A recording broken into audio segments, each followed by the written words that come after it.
Now, it would be fair to say that Jeremy Corbyn's attempt to focus on Labour's pledge to extend free childcare didn't exactly go to plan today. After meeting parents and nursery workers in central London, he was asked in a radio interview how much the new policy would cost. Well, he couldn't remember the figure, and it made for a very awkward few minutes, as our political correspondent Simon Harris reports. Go! It should have been child's play. Drop in on a nursery in Westminster, pose for pictures with happy, smiling young faces and promote your plans for free childcare. Job done. Oh, is it gone? Unfortunately for Jeremy Corbyn, it all started to unravel a short time later in a radio studio when he was asked what should have been an easy question. So how much will it cost? I'll give you the figure in a moment. You don't know it? You're logging into your iPad here. You've announced a major policy and you don't know how much it will cost? Can I give you the exact figure in a moment, Is this not exactly the issue? All of our manifesto is fully costed and examined. And but you're holding a manifesto, you're flicking through it, you've got an iPad there, you've had a phone call while we're in here, and you don't know how much it's going to cost. Can we come back to that in a moment? What, when you've looked it up? Well, look... My point is, it's quite troubling. This is a policy you're launching today, Mr Corbyn, and you don't know how much it's going to cost. Mr Corbyn admitted it would cost a lot. The number he was struggling to remember was £5.3 billion.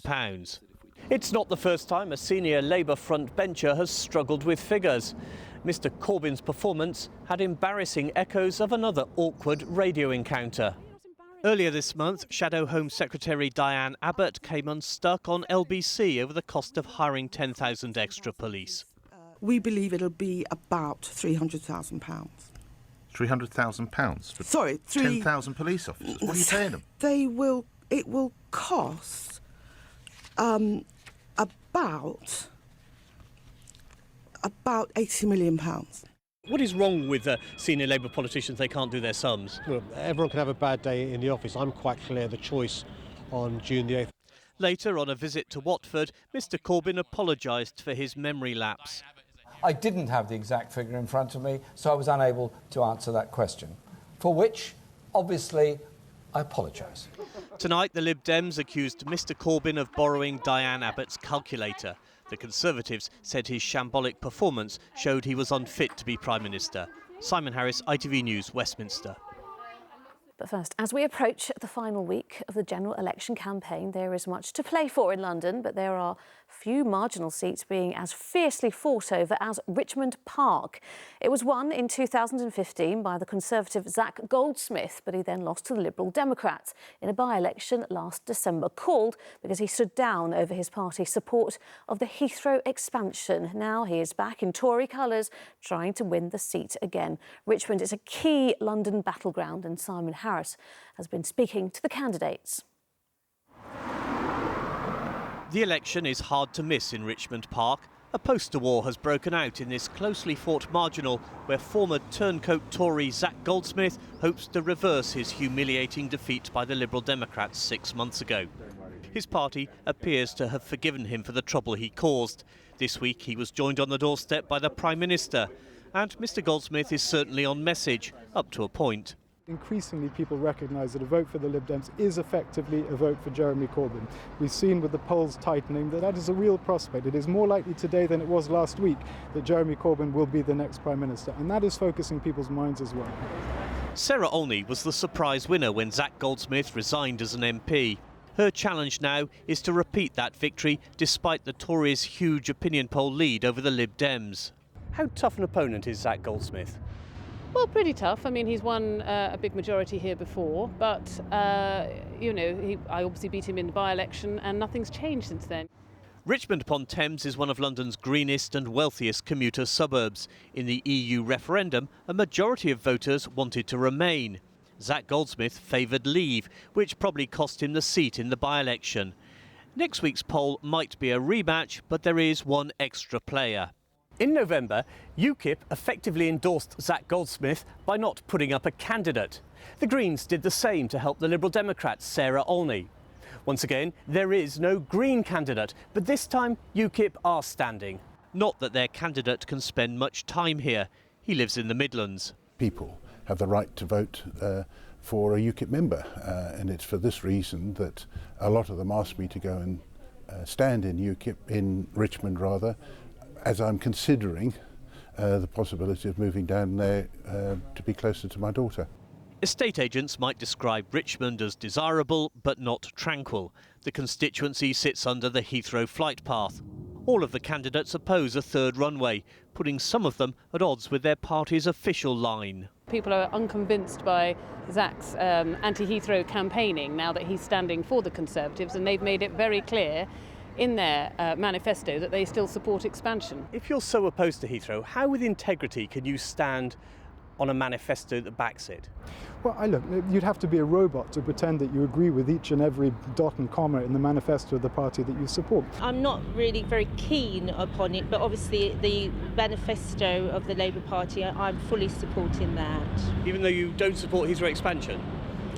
Well, how do you explain that to voters? Well, what I explain is the Labour Mayor for London, which covers the whole of London, has proposed a low emission zone, and Heathrow have supported that low emission zone. Two of the candidates here know what it feels like to win in Richmond. Only one of them knows what it feels like to lose Richmond. Simon Harris, ITV News, Richmond upon Thames. And here is a reminder of all the candidates standing in Richmond Park. That list is also up on our website.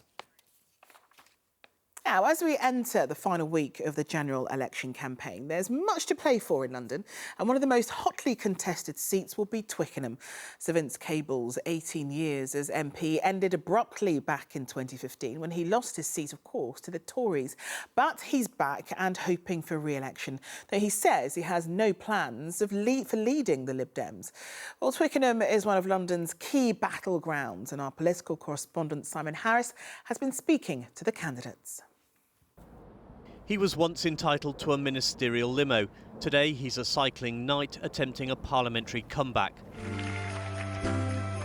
The Strictly star hoping to waltz back into Westminster. But 2 years ago, it looked as if Sir Vince Cable's political career was over. The Conservative Party candidate, 25,580.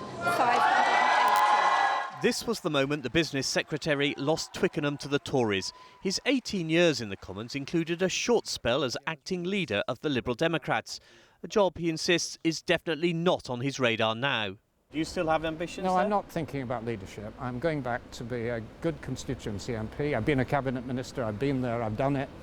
No, I'm going back to be MP for Twickenham. That's my ambition. So under no circumstances will you ever be Liberal Democrat leader again? I'm not going back in order to compete for the leadership. Standing in his way, she hopes, is Dr. Tanya Mathias, a former eye specialist. Candidates in marginal seats crave visits from big guns, and earlier this week the Prime Minister dropped in on Twickenham. Theresa May! But Dr. Mathias is unsure if Mrs May's social care U-turn has damaged her campaign. I don't know if there's been damage, but we've had lots of conversations about people who wanted clarification, and that always is useful, because I always wanted social care to be sustainable long term. That's what I wanted. But I always supported a cap, so I'm glad she's brought in the cap. And it kind of helped your campaign, the confusion. Every conversation is useful. So if I have a one-to-one conversation, a decreased confusion, that's good. To outsiders, Twickenham is probably best known as the home of English rugby. For the last 20 years, it's been at the centre of a two-way contest between Conservatives and Liberal Democrats. Twickenham is one of a tiny handful of marginal constituencies in London where there are just 3 names on the ballot paper. The Greens aren't standing and there's no UKIP candidate. Labour's candidate isn't expecting to rock the boat. After all, her party attracted fewer than 15% of the votes last time. This is a constituency that has traditionally had, Conservative or Liberal Democrat MPs. So there is some of that on the doorstep. Why should we vote for Labour? Labour can't win here. You can't win here. We're going to do our best. Are you going to walk this? No, it's very close. I'm working extremely hard. I'm cautiously optimistic. Do you think you will win? I don't know. Ask me at the end of the polls when we've got the result. What's your best guess as to how this constituency will vote? I think it will go to the Lib Dems. The Conservative majority here 2 years ago was just 2017. That, plus the absence of UKIP and the Greens, make this a contest to watch. Simon Harris, ITV News, Twickenham. And here is a list of all the candidates contesting that seat. It's also available on our website. And on Monday, ITV London will broadcast a special general election debate. Politicians from all 5 main parties will take part on ITV and online, and you'll be able to submit your questions on our Facebook page. So please do join us for that on Monday from 6 o'clock. Good evening from London Bridge. The calm now masking the horror that unfolded just up the road from here last night. The terror attack lasted for just a few minutes, but left 7 people dead and 48 injured, 21 of them critically. What we know is 3 attackers drove a van at pedestrians walking along London Bridge itself, just up there, continued onto Borough Market, got out and began stabbing people. Since the attack, police have raided properties in East London and made 12 arrests. Simon Harris has the latest. London Bridge late at night, and a car's dash cam captures a horrifyingly familiar scene. Casualties lying in the road and on the pavement, being comforted as they await the arrival of paramedics and ambulances. Someone said there had been a white van, that there had been stabbings after the van had driven into people. Another person I remember vividly shouting, "It's Westminster all over again." People ran for their lives, not just out of instinct, but because they were told to. In restaurants and bars, customers were ordered to get down on the floor and under the tables as the 3 terrorists went on the rampage with knives. All three of these men were standing there with machetes and they had some sort of belt on, and it just, I looked at them and genuinely just, it was very scary. A guy was throwing tables and other things at these people, totally unsure what was happening at the time, but a heroic act by that man who put all of our safety before his own. The 3 attackers died in a hail of bullets. 8 police marksmen fired 50 rounds. The terrorists appeared to be wearing explosive suicide belts, but they were fakes. The focus now was to save the lives of the injured. Among those taken to hospital was 23-year-old Daniel O'Neill, whose mother visited him today. He just stepped outside the bar for a second and a man ran up to him and said, "This is for my family, this is for Islam," and stuck a knife straight in him. He's got a 7-inch scar going from his belly round to his back. In Southwark, the white van used by the terrorists could clearly be seen with its back doors open. As armed police guarded the scene of the attack, London Bridge and Borough Market were no-go areas to tourists, traders and residents. In Whitehall, Scotland Yard and MI5 updated the Prime Minister on the fast-moving investigation. Within hours, anti-terrorist police raided a block of flats at Barking in East London. 12 people were arrested. Later there were more raids in East Ham. And Scotland Yard said security measures on London's bridges would be beefed up to make it physically harder to mount a similar attack. Simon Harris, ITV News, Southwark.